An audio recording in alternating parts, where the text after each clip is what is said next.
Lokesh கனகராஜனுடைய budget mind அப்படிங்கும்போது சர்வதேச அளவில் யோசிக்கும். அவங்க தாய்லாந்து, ஜப்பானு, அங்கன்னு போய் அந்த மாதிரி இதில் படம். தெலுங்குலேருந்து நாகார்ஜுனா வராங்க, கன்னடத்துலேருந்து ஜப்பான்லேருந்து ஜாக்கி சான் வராங்கன்ற கதையா. இப்போ என்னதான் இருந்தாலும் நீங்கள் ரஜினியை ரசிக்காதவன் யாரும் இருக்க முடியாது. நீங்கள் எதிரியாக இருந்தால் கூட இப்போ ரஜினி ரசிப்பான். இல்லை, அது விஜய் வாய்ஸ் வருதா என்னன்னு தெரியல எனக்கு. ஏன்னா அது வராதுன்னு நினைக்கிறேன். அதுவும் சோர்ஸ் சொல்லுது சார், விஜய் வாய்ஸும் வரப்போகுது அப்படிங்கிற ஜெயிலரு இதை விட்ட கரப்பு செலவுத்தானே. ஜெயிலர் முதல் பாகமே அவ்வளவு ரத்தம், தலையை துட்டாக்குற மாதிரி ரத்தம் தெரிக்கிற மாதிரி தான் எடுத்தாங்க. அதுக்கே யூஎஸ் சர்டிஃபிகேட் கிடச்சிது. வெவ்வேறு காற்று வாக்கில் அதை கேட்டால் இதை கேட்டாமல் அதில் வந்தான் இதில் வந்தான் அதில் ஒரு இதில் வச்சார். ஒரு எல்சியில் லோகேஷ்கிற சினிமா யூனிவர்ஸில் அது வர்றாரு இது வர்றாரு என்னமோ சொல்லிக்கிட்டே இருப்பாங்க. எனக்கு சேர்ந்த சமயங்களில் ஒரு 15 ஆண்டுகளில் நல்ல சிறந்த படம் அப்படின்னா கபாலியும் காலாவு தான்.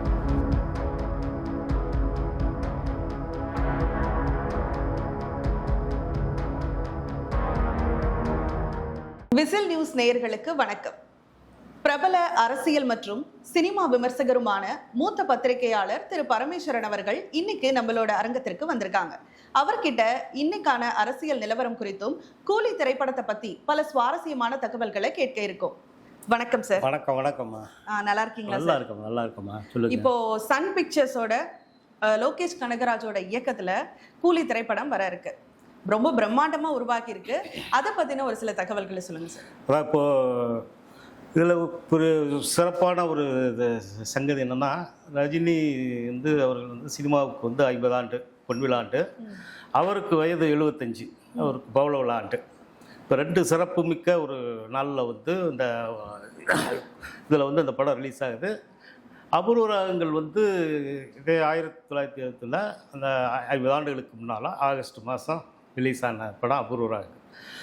அன்னையிலிருந்து அதாவது அதற்கு பிறகு ஒரு 82 இருந்து அந்த சூப்பர் ஸ்டார்னு ஒரு பட்டத்தில் அந்த நாற்காலியில் உட்கார்ந்தவர் இன்னைக்கு வரைக்கும் அந்த நாற்காலியை விட்டு அவரை யாரும் இறக்க முடியாத அளவுக்கு இந்திய சினிமாவில் அதே நாற்காலியில் அதே கம்பீரத்தோடு உட்கார்ந்துருக்கிற ஒரே நடிகர் இந்திய சினிமாவில் ரஜினி அவர்கள் ஒருத்தர் தான். இதில் ஒரு மிகப்பெரிய பெருமைக்குரிய விஷயந்தான். மற்ற எல்லா மொழி சினிமாக்கள்லேயும் பெரிய ஹீரோக்கள் வருவாங்க போவாங்க. அதற்கு பிறகு ஒரு குறிப்பிட்ட ஒரு 20 வருஷம் 22 வருஷம் இருப்பாங்க. அது பிறகு அப்பா கேரக்டர், அண்ணன் கேரக்டரு, அப்புறம் சித்தப்பா கேரக்டர், பெரிய கேரக்டர், அப்படியே ஒரு ரிட்டையர்ட் ஆகிடுவாங்க. ஒரு கட்டத்தில் ஒதுக்கிடுவாங்க. ஒதுங்கிட்டு பழையபடி ஒரு தாத்தா கேரக்டர் வரைக்கும் சில சினிமா நடிகர்கள்லாம் வந்திருக்காங்க, போயிருக்காங்க, நம்மளும் பார்த்துருக்குறோம் நிறையா. ஆனால் இவர் ஒருத்தர் தான் அந்த கதாநாயகன் அந்தஸ்து அப்படின்னு இருக்கு இல்லையா, அந்த அந்தஸ்தை விட்டு கொடுக்க முடியல. அவர் விட்டு கொடுக்கறதுக்கு இருந்தால் கூட அவரை வைத்திருக்கக்கூடிய படம் எடுக்கக்கூடிய தயாரிப்பாளர்கள், இயக்குநர்கள் எல்லாருமே அவருக்கு உண்டான அந்த கதைகளை அப்படியே அவரை மோல்டு பண்ணி அந்த சூப்பர் ஸ்டாருன்ற அந்த இதை மேலும் மேலும் மெருகேற்றி அவரை அதே இடத்துல உட்கார வச்சுருக்குறாங்க. வேறு யாரும் அதை கற்பனையில் கூட அந்த இடத்துக்கு போக முடியாத அளவுக்கு இன்றைக்கி வரைக்கும் இருக்கிறார். 75 வயது. இல்லை சார், இப்போது சூப்பர் ஸ்டார் அப்படின்னாலே படம் ஹிட்டு தான் அப்படிங்கிற ஒரு இது இருக்கு. ஆனா இந்த படத்துல கிட்டத்தட்ட ஒரு சூப்பர் ஸ்டாரை தாண்டி ஒரு 4 ஸ்டார் நடிக்கிறாங்க. ஒரு பேன் இண்டியன் மூவினா ஒவ்வொரு ஸ்டேட்ல இருந்தும் ஒவ்வொரு ஸ்டார் வரணும் அப்படிங்கிற மாதிரி எனக்கு இந்த படம் காட்டுது. ஏன்னா ஜெயிலர்லயும் அப்படிதான், இப்ப பார்த்தா கூலி படத்துலயும் அதே மாதிரி. எதனால இத்தனை கேமியோ ரோல்ஸ்? ஏன் அப்போ ரஜினிக்கான மார்க்கெட்டிங் குறைஞ்சிருச்சா அப்படி நம்ம எடுத்துக்கணுமா? இதை எப்படி நீங்க? இல்லை அதான் இப்போ நம்ம அப்படி அதை சொல்லிட முடியாது. இப்போது சினிமாவினுடைய வியாபார எல்லை அப்படிங்கும்போது அது வேறு மாதிரி போச்சு. இப்போ இதை நீங்கள் ரஜினி அவர் முரட்டு காலையில் அப்போ டாப் ஹீரோவாக இருந்த ஜெய்சங்கர் உள்ளன நடித்தார், சரிங்களா? அதே மாதிரி ரஜினி படத்தில் கன்னட ஹீரோ விஷ்ணுவர்தன் நடிச்சிருக்காரு. இதெல்லாம் இந்த பான் இந்தியா அப்படின்னு சொல்கிறான் பார்த்தீங்களா, இந்த வார்த்தைகள்லாம் கண்டுபிடிக்கிறதுக்கு முன்னாலே அது பான் இந்தியான்றது வந்துருச்சு. அதனால் ரஜினி படங்களில் அது ஒரு விஷ்ணுவர்தன் நடிச்சிருக்கிறாரு, மிகப்பெரிய ஹீரோக்குள்ளே நடிச்சிருக்கிறாங்க. ரைட்டுங்களா? அதே மாதிரி நீங்கள் கலர் இந்திய அதாவது ஏபி நாகராஜன் படத்திலே வந்து பெரிய தெலுங்குலேருந்து பெரிய கிருஷ்ணா நடிச்சிருக்கிறாரு. சரிங்களா? கர்ணனில் வந்து என்டிஆர் வருவார். இதெல்லாம் வந்து அந்தந்த நேரத்துக்கு அது அப்போ உள்ள இதுக்காக எடுக்கப்பட்ட சினிமாக்கள் தான். அப்போ யார் இதை பான் இந்தியா பான் பராக் இந்தியாலாம் சொல்கிறது இல்லை. சரிங்களா? அதனால் பான் இந்தியான்னு ஒரு வார்த்தையை கண்டுபிடிச்சிட்டாங்க. அதை வச்சுக்கிட்டு ஆளுக்கு உடுக்கடிச்சிக்கிட்டு அப்படி பண்ணுறாங்களே வேறு. நீங்கள் இப்போ நீங்கள் ரஜினி நம்பினா தான் ரஜினியை வச்சு தான் நீங்கள் வந்து ஜெயிலரில் வந்து சிவராஜ்குமாரை கொண்டு வரப்படிங்க, மலையாளத்தில் வந்து மோகன்லாலை கொண்டு வரப்படிங்க. சரி சரி, இப்போ ட்ரெய்லர்ல இருந்து போவோம். ட்ரெய்லர்ல பாத்தீங்கன்னா எப்பவும் ரஜினி சாருக்கு வந்துட்டு அந்த டைட்டில் கார்டு போடுவாங்க, சூப்பர் ஸ்டார் ரஜினி அப்படின்னு சொல்லிட்டு. அது ப்ளூ கலர்ல தான் வரும். இதுல பாத்தீங்கன்னா ரெண்டா வருது, ப்ளூல வருது, ரெட் கார்டுல வருது. அதுக்கு ஏதாவது அர்த்தம் இருக்கா சார்? இல்லை, அது உங்களுக்கு அவர் அந்த படத்தினுடைய கேரக்டர் தன்மைக்கு தக்கன அவருடைய கேரக்டர் அந்த ஒரு படத்தில் முழுக்க வந்து அவர் ஒரு வில்லன் படத்தை வந்து ஒரு பயரா. அப்போ ரஜினி சார் வந்து இதுல வில்லனா வருவாரு, வில்லனிசம் காட்டுவாரு. வில்லன் கிடையாது, வில்லன்கள் கூட்டம் பெருங்கூட்டம். அதில் இந்த படத்தை பொறுத்தளவு நாகார்ஜுனா, அந்த மலையாள நடிகர் ஷௌபின் ஷபீர்னு ஒருத்தர். அப்படிங்கும்போது நாகார்ஜுனா மெயின் வில்லன்றது லோகேஷ் கனகராஜே சொல்லிட்டாரு. அவர் பிறகு சின்ன சின்ன மற்ற வில்லங்கள் இருக்கிறார். சத்யராஜ்ன்றவர் ரஜினிக்கு நண்பராக வர்றாரு. அவருடைய மகளாத்தான் வந்து ஸ்ருதிஹாசன் வர்றாங்க. அதுக்கு தக்கனதான் ஒரு டைலாக் வந்து அவர் கமலை மைண்ட் பண்ணி தான் வந்து லோகேஷை எழுதியிருக்கிறாரு. என்ன என் நண்பன் மகனி அப்படின்ற மாதிரி ஒரு டைலாக் வச்சிருக்கிறாரு. நிறையா பேர் நீங்கள் இப்போ நம்ம சோசியல் மீடியா பார்க்குறோம், செய்திகள் பார்க்குறோம், படிக்கிறோம், வைக்கிறோம். அப்படிங்கும்போது நிறையா பேர் இன்னைக்கு வரைக்கும், அதாவது இந்த ப்ரொமோன்னு ஆரம்பித்ததுலேருந்து பார்த்தீங்கன்னா, அதாவது ஒரு 10-15 நாளைக்கு முன்னாலேயே லோகேஷ் கனகராஜ் வந்து பெரிய பெரிய சேனல்களுக்கு பேச ஆரம்பித்தார். கமல் வாய்ஸ் கொடுக்குறாரா, ஒரு கிளைமாக்ஸில் இவர் வராரா, அவர் வராரா அப்படின்னு மாதிரி வாங்க ஒரு இப்போ திடீர்னு ஒரு நாளாவது. ஆனால் லோகேஷ் கனகராஜ் வந்து அது முழுமையாக மறுக்கலை. கமல் கேமியோ ஒரு ரோல் கிடையாது, வாய்ஸ் பேக்ரவுண்ட் வாய்ஸ் அவர் கொடுத்துருக்கிறாரா என்னன்றதை என்னால் இப்போதைக்கு அதை வெளிப்படையாக சொல்ல முடியாது அப்படி. ஏன்னா சில இதுகளை வந்து இப்போ கமலஹாசனே சொல்லியிருக்கலாம், இப்போதைக்கு அது வாயை திறந்துடாத, வாட்டில் இரு. ஏன்னா அது வந்து மற்ற இதுகளை வந்து டிஸ்டர்ப் பண்ண ஆரம்பிச்சிடும் அப்படின்றக்காக அதை யோசிப்பாங்க. ஆனால் சிவகார்த்திகேயன் வந்து கேமியோவில் வர்றாருன்றது ஏறத்தாழ அது உறுதியான ஒரு செய்தி தான். அதை வந்து அவர் சிவகார்த்திகேயன் தரப்பு வந்து மறுக்குது. இல்லை அப்படின்னா அவங்க சொல்லக்கூடாது இல்லையா, அதை வந்து சொல்லக்கூடாதுன்னு சொல்லி வச்சுருப்பாங்க. ஏன்னா சிவகார்த்திகேயன் இப்போ நீங்கள் கேட்ட கொஞ்ச நேரத்துக்கு முன்னால் கேட்ட மாதிரி தெலுங்குலேருந்து நாகார்ஜுனா வராங்க, கன்னடத்துலேருந்து ஜப்பான்லேருந்து ஜாக்கி சான் வராங்கன்ற கதை இப்போ ரஜினிக்கு டவுன் ஆகிடுச்சா மார்க்கெட்டு. அடுத்ததா ட்ரெய்லரில் இன்னொன்று ஒன்று சத்யராஜ் சொல்லியிருப்பாரு, 30 வருஷமா ஆஃப்லைன்லேயே வச்சிருக்கேன் ஒருத்தனை அப்படின்னு சொல்லியிருப்பாரு. விக்ரம் படத்துல வந்துட்டு கமல் வந்துட்டு 30 வருஷமா அண்டர் கிரவுண்ட்ல இருந்ததா சொல்லியிருப்பாங்க. ஸோ அதுக்கு இதுக்கு ஏதாவது லிங்க் இருக்கா? அதை வச்சுதான் இப்போ கமல் வந்து இங்க வாய்ஸ் கொடுப்பாரா, கேமியோ ஃபோன்ல கொடுப்பாரா அப்படின்ற இதெல்லாம் டவுட்லாம் வருது. ஸோ அதுக்கு இதுக்கு ஏதாவது லிங்க் இருக்கா? இல்லை இருக்கு. அதாவது என்னென்னா நம்மளை பொறுத்தளவு, நம்ம இப்போ என்னையை பொறுத்தளவு என்னென்னா சில விஷயங்கள் உறுதி செய்யப்பட்ட பிறகு தான் நம்ம அதை வந்து பேசணும். அதுதான் முறையும் கூட ஒரு பத்திரிகையாளர் விஷயம். சில பேர் காற்று வாக்கில் அதை கேட்டேன், இதை கேட்டேன், அவன் அதில் வந்தான், இதில் வந்தான், அதில் ஒரு இதில் வச்சார், ஒரு எல்சியில் லோகேஷ்கிற சினிமா யூனிவர்ஸில் அது வர்றாரு, இது வர்றாரு, என்னென்னமோ சொல்லிக்கிட்டே இருப்பாங்கம்மா. நம்ம வந்து அதை வந்து மைண்டில் வச்சுக்கிட்டு நம்ம அதை வந்து ஆமான்னு சொன்னோம்னு வைங்களேன், அது வந்து தப்பாகி போயிடும். அது வந்து என்னையை பொறுத்தவரைனா ஒரு விஷயம் வந்து உறுதி செய்யப்பட்டால் நம்ம அதை வந்து பேசலாம்.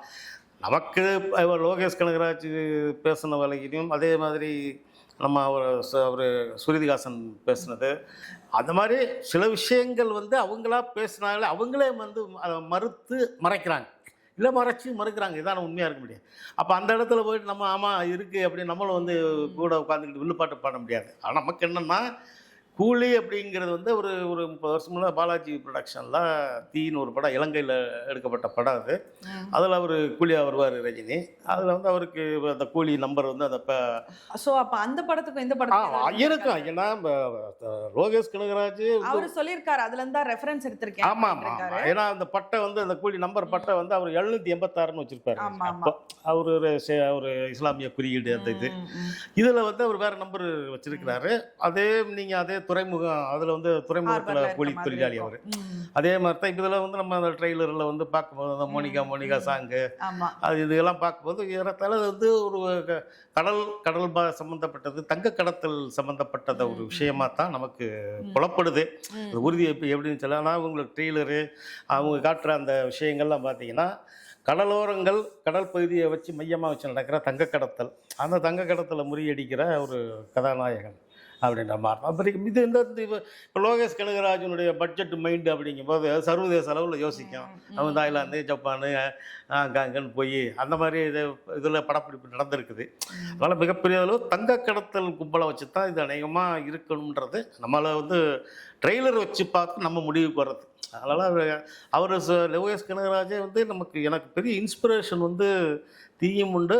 ஆனால் அவர் இப்போ நான் வந்து இப்படி கமலஹாசன் வந்து அவருடைய 30 ஆண்டுகளுக்கு முன்னால் விக்ரம நான் இப்படி ரீமேக் கிடையாது, விக்ரம் டைட்டில் வச்சு வேறு இப்போ உள்ள ட்ரெண்டுக்கு எடுத்தேன் அப்படிங்கும்போது நான் என்ன எடுத்தேன்னு நான் தளபதி எடுப்பேன் அப்படின்னு இருக்கார். அதனால் அவருக்குன்னு ஒரு சில விஷயங்கள் இப்போ என்னதான் இருந்தாலும் நீங்கள் ரஜினியை ரசிக்காதவன் யாரும் இருக்க முடியாது. நீங்கள் எதிரியாக இருந்தால் கூட இப்போ ரஜினி ரசிப்பான். அதுதான் அவர் ரஜினிக்கு கிடைத்த மிகப்பெரிய ஒரு தமிழர்களிடம் கிடைத்த மிகப்பெரிய ஒரு பேராதரவு வந்து அவர் எந்த சின்ன வயசு வித்தியாசம் இல்லாமல் அவர் ரீச் ஆகியிருக்கார். இப்போ வந்து லோகேஷ் கனகராஜ் சொல்லியிருக்காரு இது வந்து பார்ட் ஆஃப் எல்சியூ இல்லைன்னு சொல்லியிருக்காரு. ஆனால் நிறைய விஷயங்கள் இப்போ நான் சொன்ன மாதிரி விக்ரம் படத்துக்கும் இதுக்கும் அதுலேயே கூட இன்னொன்று கமல் சார் சொல்லுவார் ஆரம்பிக்கலாமான்னு கேட்பாரு, இதில் முடிச்சிடலாம் அப்படின்னு சொல்கிறாரு. அப்புறம் நிறைய விஜயோட வாய்ஸ் வரதுக்கான வாய்ப்பு இருக்கு, கமல் வந்து கேமியோ வாய்ஸ் ஃபோன்ல கொடுக்கலாம், இந்த மாதிரிலாம் கேட்கும்போது இது பார்ட் ஆஃப் எல்சியூ மாதிரி தானே இருக்கு.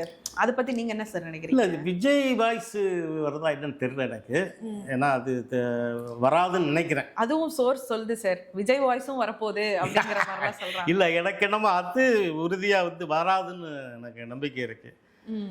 விஜய் வாய்ஸ் வராது. ஆமாம், கமல் வாய்ஸ் வருதா இல்லையான்றத வந்து நழுவுறாரு லோகேஷ் கனகராஜ். அது இப்போதைக்கு எதனால சார் விஜய் வாய்ஸ் வராதுன்னு அவ்வளோ அழுத்தம்? இல்லை, வராதுமா. ஏன்னா உங்களுக்கு இப்போ நிறையா பேர் என்னன்னா, இப்போ அந்த நேரு ஸ்டேடியத்தில் நடந்த அந்த ஆடியோ பெரிய விழாவில் அவர் வந்து அஜித்தினுடைய படத்தில் வெங்கட் பிரபு டைலாக்கு எண்பத்தி நாளைக்கு தாண்டா நான் வந்து நல்லா நடிக்கிறதுன்றதை கூட ஞாபகம் வந்துச்சு எனக்கு. அப்படி நாகார்ஜுன கம்பேர் பண்ணுறதுக்காக அவர் யதார்த்தமாக அவர் சொன்ன விஷயந்தான். அதை உட்காந்துக்கிட்டு ஒரு 7-8 பேர் உட்காந்துக்கிட்டு அஜித்துக்கு இவர் ஆதரவு இருக்காரு, விஜய்க்கு இவர் எதிராக இருக்காரு, விஜய் இவர் காலி பண்ணணும்னு பார்க்குறாரு. அவருக்கு வந்து நம்ம கிட்டத்தட்ட நம்ம அவ்வளோக்கு அதுக்காக நம்ம ரஜினிகிட்ட போய் நெருங்கி பழகியிருக்கோம், வச்சுருக்கோம், என்னை பார்த்தோன்னே ஆய் சொல்லுவார், கை கொடுப்பார், அப்பெல்லாம் நம்ம சொல்ல வரல. அந்த மாதிரி நம்ம ஒடுக்கடிக்கிற ஆள்லாம் கிடையாது, ரைட்டுங்களா? இருந்தாலும் ரஜினியை ஒரு அப்பப்போ பார்த்ததை அவருடைய நெருங்கிய நட்பு வட்டங்களில் நம்ம நம்ம பேசின வகையில் பார்த்தா அவரை பொறுத்தளவு அவர் யாரையுமே வந்து ஹர்ட் பண்ணணும்னு நினைக்க மாட்டார், யாரையும் கீழே தள்ளணும்னு நினைக்க மாட்டார், யாரையும் காயப்படுத்தணும்னு நினைக்க மாட்டார். அவர் உண்ட ஒரு வேலை உண்டுன்னு போய்கிட்டே இருப்பார். அதனால் அவருக்கு வந்து விஜய் வந்து ஒரு பொருட்டே கிடையாது. அப்படிங்கும்போது நீங்கள் ஏன்னா நிறையா பேர் பதத்தான் ஒரு 4-5 நாளாக வந்து இந்த யூடியூப் சேனல்கள் வந்து உடுக்கடிச்சிக்கிட்டு இருக்காங்க. பாரு விஜய் வந்து விஜய் மேலே வெறுக்கிறாரு, நம்ம பாரு விஜய் வந்து ஒரு அரசியலில் வந்து அது பிடிக்கலை, தாப்பு போயிட்டாங்க. விஜய் அரசியலில் வந்து ஜெயிக்கிறது ஜெயிக்காமல் போகிறது கதை வந்து தெரிஞ்சிடணும் ஒரு 6 மாதத்தில். அது ரிசல்ட் என்னன்னு நான் உங்களுக்கு அடுத்ததில் சொல்கிறேன், ரைட்? அதை பற்றி நம்ம பேச வேண்டாம். என்னென்னா விஜயை பற்றி யோசிக்கக்கூடிய அளவுக்கு ரஜினியினுடைய மனசு கிடையாது. அவரை பற்றி விஜயை பற்றி சிந்திக்கக்கூடியது, அவர் எதிராக சிந்திக்கக்கூடிய நேரமும் கிடையாது, அவருடைய மனசும் கிடையாது. அவருடைய ட்ராக் வேறு, என் வழி தனி வழின்னு அவர் மேலே தான் தூக்கி போட்டு போய்கிட்டே இருப்பார். இவங்க நினைக்கிற மாதிரிலாம் வந்து விஜய்க்கு எதிராக எந்த சிந்தனையும் கிடையாது. விஜயை வந்து அவர் ஒரு பொருட்டாகவே மதிக்கலை. வேணா அவர் கட்சி ஆரம்பித்து வாழ்த்து சொல்லலை அப்படிங்கிறாங்க. விஜய் கட்சி ஆரம்பித்தாருன்னா ரஜினி வாழ்த்து ஏன்டா சொல்லணும்? நாட்டில் எத்தனை பேர் கட்சி ஆரம்பிக்கான் வாழ்த்தா சொல்லிக்கிட்டு இருக்காரு, ரைட்டுங்களா? விஜய்க்கு வாழ்த்து சொன்னால் நீங்கள் ஏன்டா வருத்தப்படுறீங்க? நீங்கள் ஏன் கொந்தளிக்கிறீங்க? விஜய் வாழ்த்து சொன்னால் என்ன, இப்போ சொல்லாட்டி என்னப்பா நாட்டில் வந்து 50 பேரும் பட்டினி பசி விட்டுனே கிடக்கானா என்ன சொல்லி. அதனால் அவர் சொல்லன்றது நான் டெய்லி ஒருத்தன் கட்சி ஆரம்பிச்சு தான் இருக்கேன், 50 பேருக்கு வார்த்தை சொல்லிட்டு இருக்காரு. அதனால் அந்த மாதிரிலாம் இவங்க நினைக்கிறதுக்கு மாதிரி இருக்கிறதுனால நான் சொல்கிறேன், விஜயனுடைய வாய்ஸ் வராதுன்றத அந்த விதத்தில் வந்து நான் வந்து உறுதிப்படுத்துகிறேன். மற்றபடி நீங்கள் சொல்கிற விஷயங்கள் 30 சில விஷயங்கள் ஆரம்பிக்கலாமா அப்படின்னா இவர் முடிச்சிடலாமா அப்படின்னா இது அந்த கதையினுடைய போக்கு. அதை ஆரம்பிக்கும் போது அவர் முடிச்சிடலாமான்னு ஒரு டைலாக் வைக்கும்போது அப்படிங்கும்போது கமலுக்கும் ரஜினிக்கும் உண்டான மிக உயரிய நட்புன்றது உலகமே தெரிந்தது தான். அதனால் அதை பற்றி இன்னும் பெரிய அளவு நம்ம விவாதிக்க வேண்டியதில்லை. மீண்டும் சொல்கிறது விஜயை பற்றி நம்ம விவாதிக்க வேண்டியதில்லை, அதை நம்ம தனியாக கூட பேசிக்கலாம். ஆமாம். இப்போ சார் நீங்கள் சொல்கிற மாதிரி கிட்டத்தட்ட 50 வருஷமாக சினிமாவில் இருக்காரு. இதுவே கூலியே வந்து 170வது படம் அவருக்கு.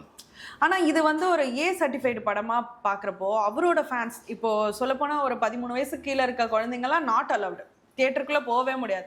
அவர் ஏன் இந்த மாதிரியான ஒரு படத்தை சூஸ் பண்ணணும் சார்?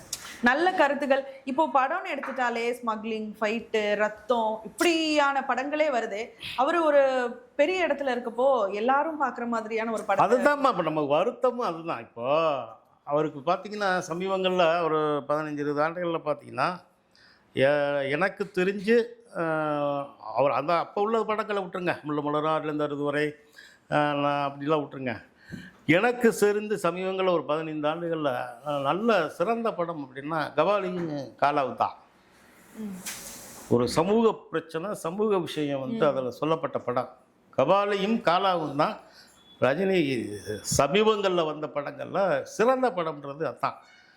ஆனால் அங்கே என்ன ஒரு பெரிய சிக்கல் நம்ம இங்கே ஒரு கும்பல் உண்டு பண்ணுறான் அப்படின்னா, ரஞ்சித் மேலே இருக்கிற ஒரு தனிப்பட்ட ஒரு கோபம் இருக்குல்ல, அந்த சாதி வன்மம். அந்த சாதி வன்மத்தை என்ன பண்ணுறான், ரஜினி மேலே தூக்கி போட்டு அடிக்கிறான்.